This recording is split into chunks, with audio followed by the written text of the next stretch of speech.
Beberapa hal yang berkenaan dengan fenomena perubahan sosial yang terjadi di lingkungan sekolah. Yang pertama, teknologi dan inovasi. Perubahan teknologi memiliki dampak signifikan terhadap perubahan sosial di sekolah. Pengenalan teknologi baru dalam pembelajaran seperti penggunaan perangkat digital, platform daring, atau sistem manajemen. Pembelajaran dapat mengubah cara pengajaran, interaksi antara siswa dan dosen, serta aksesibilitas terhadap informasi dan sumber daya pendidikan.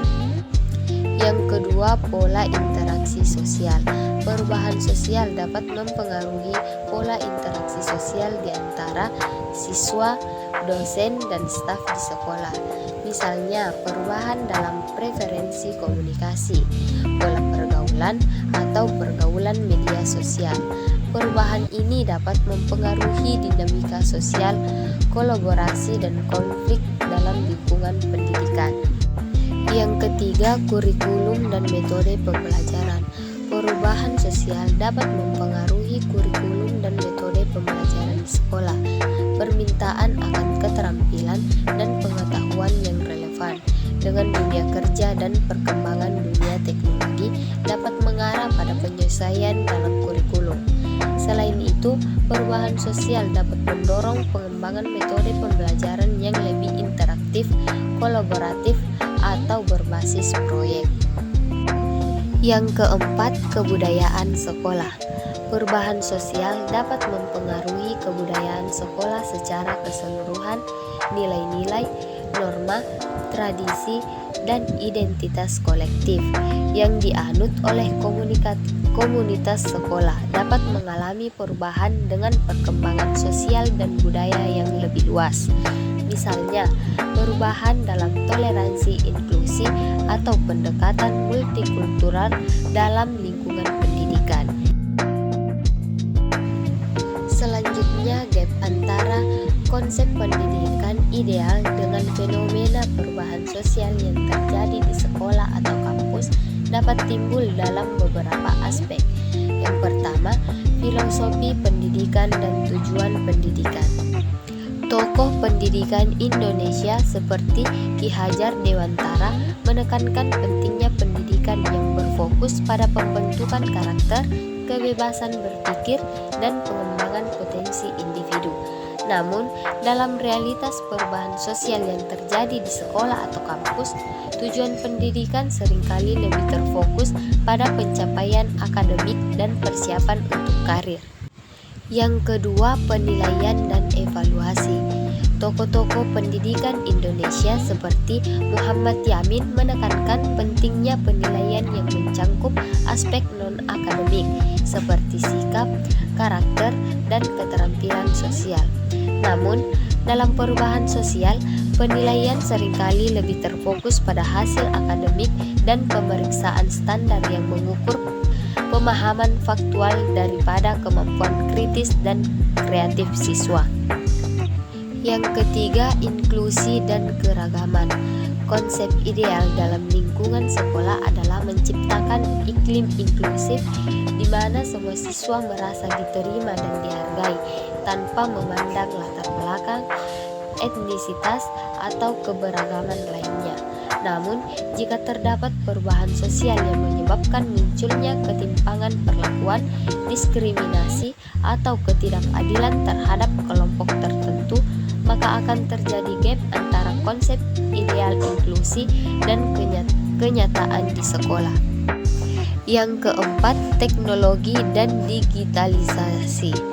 Konsep ideal dalam perubahan sosial di lingkungan sekolah saat ini melibatkan penggunaan teknologi dan integrasi digital dalam pembelajaran. Namun, jika terdapat kesengajaan dalam aksesibilitas teknologi atau jika penggunaan teknologi tidak dioptimalkan dengan baik, maka gap antara konsep ideal dan realitas perubahan sosial akan muncul. Dan yang kelima, lingkungan fisik. Sekolah yang ideal harus menyediakan lingkungan fisik yang aman, nyaman, dan menstimulasi bagi siswa. Namun, jika terdapat perubahan sosial seperti kekurangan fasilitas, kondisi yang tidak terawat, atau kurangnya perhatian terhadap kebersihan dan kesehatan, maka akan terjadi gap antara konsep ideal dengan kenyataan di lingkungan sekolah. Beberapa hal yang berkenaan dengan fenomena antropologi yaitu budaya-budaya belajar yang terjadi di sekolah. Yang pertama, gaya pembelajaran. Budaya pembelajaran mencangkup gaya pembelajaran. Budaya belajar mencangkup gaya-gaya yang dianut oleh siswa dan dosen atau guru dalam proses pendidikan. Beberapa siswa mungkin lebih cenderung belajar secara visual auditif atau kinestetik. Pengakuan terhadap gaya-gaya ini dapat membantu menciptakan lingkungan pembelajaran yang lebih inklusif dan efektif. Yang kedua, norma dan etika pembelajaran. Budaya belajar mencangkup norma-norma dan etika pembelajaran yang dianut di sekolah atau kampus. Hal ini meliputi adab berbicara, saling menghormati pendapat, dan kerjasama dalam kelompok. Norma-norma ini membentuk cara siswa berinteraksi dan mempengaruhi dinamika kelas atau komunitas di sekolah maupun di kampus. Yang ketiga, pola interaksi sosial. Budaya belajar juga mencangkup pola interaksi sosial antara siswa, dosen, atau guru dan staf di sekolah maupun kampus. Hal ini melibatkan interaksi dalam kelas, diskusi kelompok, kolaborasi dalam proyek, dan hubungan guru dan siswa di luar kelas. Pola interaksi sosial ini dapat mempengaruhi cara siswa belajar, berpartisipasi, dan membentuk identitas mereka sebagai pelajar. Yang keempat, penilaian dan pemahaman sukses. Budaya belajar mencangkup penilaian dan pemahaman terhadap sukses dalam pendidikan. Hal ini mencangkup standar pencapaian, cara penilaian dan penghargaan yang diberikan di sekolah. Budaya belajar yang kuat menghargai usaha, keberhasilan, dan pengangkatan individu, serta menghormati perbedaan dalam kemampuan dan gaya belajar. Dan yang kelima, pengembangan karakter dan nilai. Budaya belajar juga mencangkup pengembangan karakter dan nilai-nilai dalam proses pendidikan, sekolah atau kampus. Seringkali berupaya membentuk sikap, etika, dan nilai-nilai positif pada siswa. Hal ini mencangkup nilai-nilai seperti integritas, etika kerja. Selanjutnya, gap antara konsep pendidikan ideal dengan fenomena budaya-budaya belajar yang terjadi di sekolah atau kampus dapat menunjukkan beberapa analisis kritis sebagai berikut. Yang pertama, ketidaksesuaian kurikulum. Konsep pendidikan yang ideal seringkali mencangkup aspek seperti pendekatan inklusif, penghargaan terhadap keberagaman, dan penekanan pada pembelajaran yang berpusat pada siswa. Namun, dalam prakteknya, budaya-budaya belajar yang terjadi di sekolah atau kampus mungkin masih didasarkan pada kurikulum yang terlalu kaku dan kurang responsif terhadap kebutuhan individu siswa. Ketidaksesuaian ini dapat menciptakan kesengajaan antara konsep ideal dan realitas di lapangan. Yang kedua, stereotip dan prasangka. Konsep pendidikan yang ideal mendorong penghormatan terhadap perbedaan budaya dan penghindaran stereotip. Namun, budaya-budaya belajar yang muncul di sekolah atau kampus tidak selalu mencerminkan nilai-nilai ini. Seringkali masih ada stereotip dan prasangka yang mempengaruhi interaksi dan pembelajaran siswa.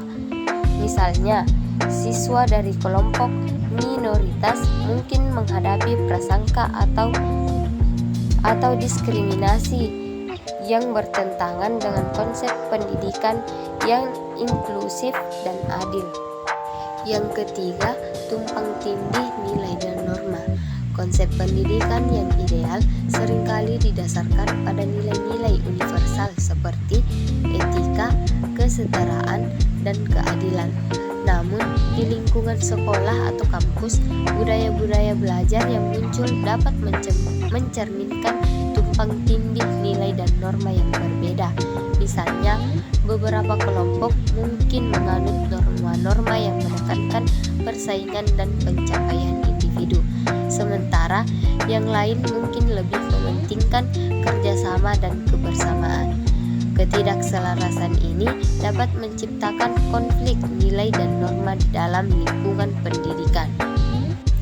Yang keempat, tantangan dalam implementasi pendekatan inklusif. Konsep pendidikan yang ideal sering mencangkup pendekatan inklusif yang mempertimbangkan kebutuhan dan preferensi belajar individu. Namun, dalam praktiknya, implementasi pendidikan ini mungkin menghadapi tantangan. Budaya-budaya belajar yang ada di sekolah atau kampus mungkin cenderung mengikuti pendekatan tradisional yang lebih umum dan tidak memperhatikan perbedaan individu. Ini dapat menyebabkan kesengajaan antara konsep ideal dan praktik nyata dalam mengakomodasi keberagaman siswa. Dan yang kelima, pengaruh faktor eksternal. Lingkungan sekolah atau kampus tidak beroperasi secara terisolasi, melainkan dipengaruhi oleh faktor eksternal seperti kebijakan pemerintah, tekanan sosial, dan dinamika masyarakat. Perubahan sosial dan budaya di masyarakat dapat mempengaruhi budaya-budaya belajar di sekolah atau kampus.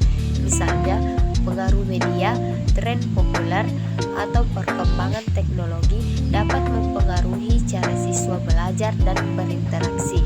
Hal ini dapat menimbulkan kesengajaan antara konsep pendidikan yang ideal dan realitas yang dihadapi di lingkungan pendidikan.